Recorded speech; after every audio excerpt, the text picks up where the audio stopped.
Para continuar con el principio espiritual del cimiento, lo que vamos a hacer es guiarnos en lo que dice el versículo 17 de Mateo 1. Dice, de manera que todas las generaciones desde Abraham hasta David son 14, desde David hasta la deportación a Babilonia, 14, y desde la deportación a Babilonia hasta Cristo, 14. Quiere decir que lo que vamos a hacer en este vídeo y en los siguientes es tener 3 grupos de personas, 14 aquí, 14 aquí, 14 aquí, para que podamos entender la dinámica de esta genealogía. ¿Qué personas formaron esta genealogía y por qué es tan importante ahondar en ese cimiento para poder sacar a la luz quién es ese Cristo del que habla aquí, llamado el Cristo, el Mesías? Comenzamos con el primer grupo de personas, versículo 2 de Mateo 1. Dice que Abraham engendró a Isaac. Abraham es un nombre que significa padre de multitudes. Isaac es un nombre que significa risa. Cuando Dios habló con Abraham, le dijo, en ti serán benditas todas las naciones de la tierra. ¿Cómo iba a ser posible esto? A través de Jesús y a través de la fe. Esa fe iba a traer alegría al mundo. Por eso Isaac se llama risa. Isaac tuvo un hijo. Su hijo se llamó Jacob.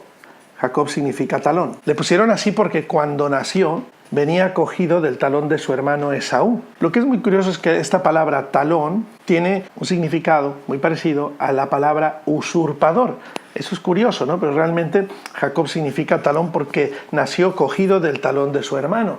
Entonces se llega a pensar que Jacob es también un usurpador de la primogenitura por las historias que leemos en la Biblia. Jacob usurpó la primogenitura de su hermano Esaú. Jesús nació para cumplir la profecía dada a Abraham. Abraham sería padre de multitudes. Jesús vino a bendecir las multitudes. Jesús vino a que todas las familias de la tierra fueran benditas en él. Por otro lado, vino a traer la risa, vino a traer la alegría, vino a traer la felicidad. Isaac nace del vientre de una mujer que se llama Sara, la cual era estéril. Isaac nace de un vientre estéril. Y esto es lo que Jesús vino a hacer con nosotros.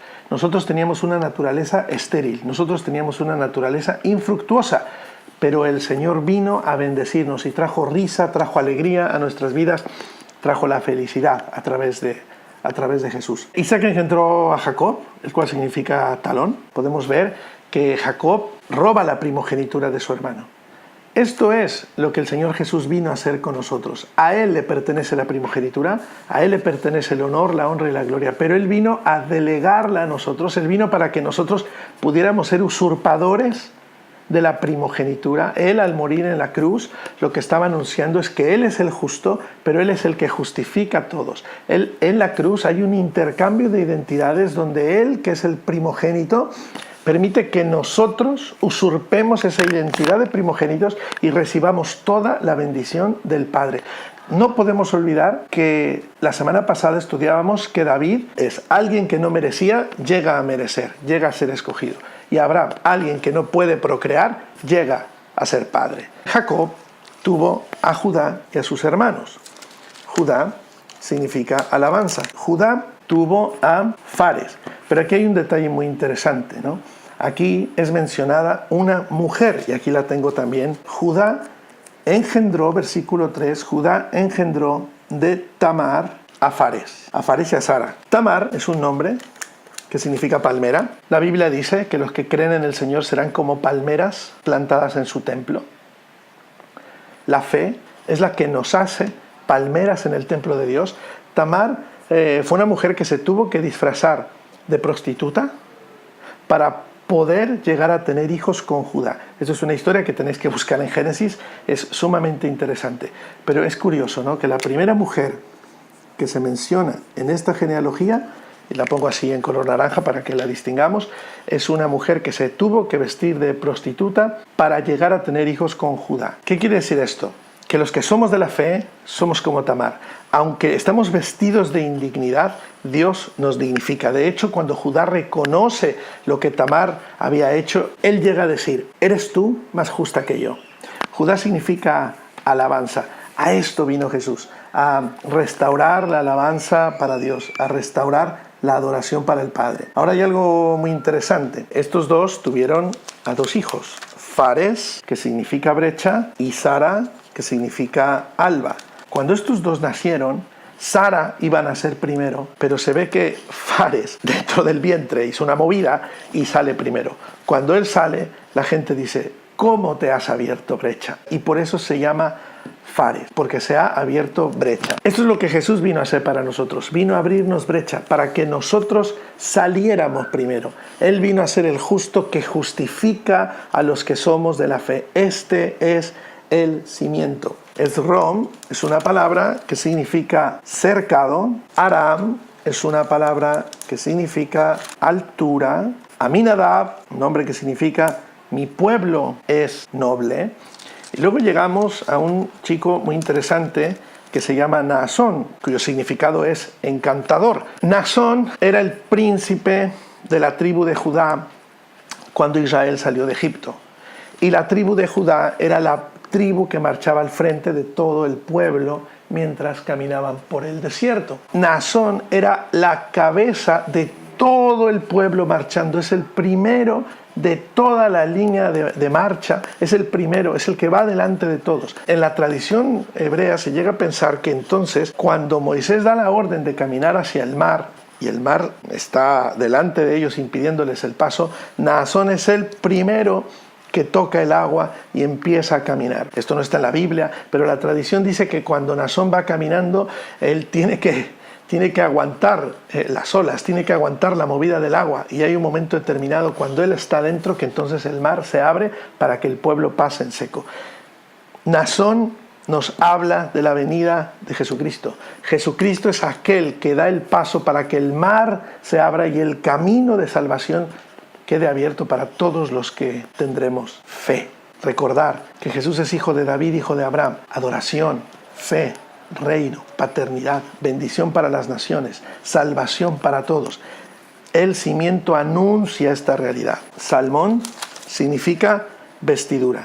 No vino a esto Jesús, según Isaías. Jesús vino a vestirnos de salvación, vino a ataviarnos como a novia amada para las bodas. Vino a vestirnos de justicia, fe. Abraham creyó a Dios y le fue contado por justicia. Cuando llegamos al versículo 5, dice que Salmón engendró de Rahab, lo cual significa ancho, anchura, amplitud, que esa es la visión de Dios, es una visión amplia, y tenemos que tomar en cuenta que Rahab, y la pongo también aquí en color naranja, Rahab era una mujer prostituta de Jericó, porque Dios no tiene límites. La anchura del amor de Dios no tiene límites. Nos va a cobijar a todos. ¿Qué sucedió cuando Jesús estuvo caminando entre el pueblo de Israel, cuando Jesús se encarnó? Él le dijo a los religiosos de su pueblo que sepáis que los publicanos y las prostitutas van delante de vosotros de camino al reino. ¿Por qué? Porque Dios no escoge al que se lo merece. La anchura del amor de Dios es tan amplia, la profundidad de su amor, la misericordia de Dios es tal que cobija a cualquiera que cree. Pues estos tuvieron un hijo que se llamó Booz. Booz significa agilidad. Ahora Booz de Ruth, que es la otra mujer que es mencionada en la Escritura, Ruth, una mujer que no era del pueblo de Dios, una moabita, su nombre significa amistad. Dios se hace amigo de pecadores. La visión de Dios es hacerse amigo nuestro, Padre nuestro, amigo cercano. Ellos tienen a un hijo que se llama Obed, lo cual significa servir o sirviendo, y esto es justamente lo que el Hijo de Dios vino a hacer. Dice, el Hijo del Hombre no ha venido a ser servido, sino a servir. Este es el cimiento de Jesús. Todo esto está en su naturaleza, todo esto está en la realidad de sus conclusiones. Ahora, Obed a Isaí, lo cual tiene un significado muy potente. Dios es, Jehová es, e Isaí engendró a David, que significa amado. ¿Cuál es el cimiento de Jesús? Dios es. Dios está en él. Su nombre era Emanuel, Dios con nosotros. Dios es con nosotros. Y David, amado. La próxima semana veremos los otros 14 nombres y la siguiente los otros 14. Yo espero que nada de esto os parezca pesado, aburrido, cansino, sino espero que de verdad todos estemos sacando enseñanza para nuestras vidas. Este es el cimiento. El cimiento es profundo, porque la vida de Jesús, esa vida gloriosa, se tiene que construir de una manera tal que el cimiento tiene que ser muy profundo. Entonces, por eso estamos tardando tanto en el cimiento. Los otros principios no serán tan tardados, pero en el cimiento hay que detenerse, en el cimiento hay que pensar, hay que reflexionar, hay que escudriñar la Escritura y hay que ir viendo por qué Jesús llegó a las conclusiones que llegó.